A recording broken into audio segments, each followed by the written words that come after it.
అజ్ఞానం దేనివల్ల? మాయ వల్ల.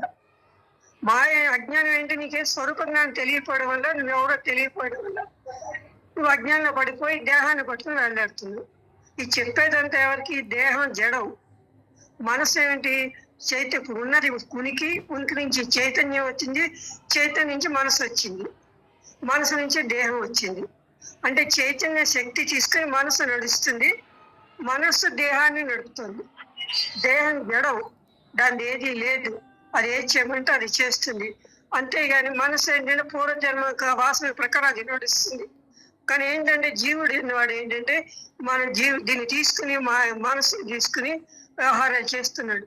కానీ ఎప్పుడైతే మనం తెలిసిందో నేను పరమాత్మ స్వరూపం తెలిసేదాకా ఈ మాయలో చిక్కుకుంటాం మనం. ఎందుకంటే మనకి ఏ నిమిషాలు ఎట్లా ఉంటుంది, పిల్లలు ఇచ్చా కానీ, భార్యాభర్తలు ఇచ్చా కానీ, ఆరోగ్యాలు ఇచ్చా కానీ, ఇవన్నీ మాయ.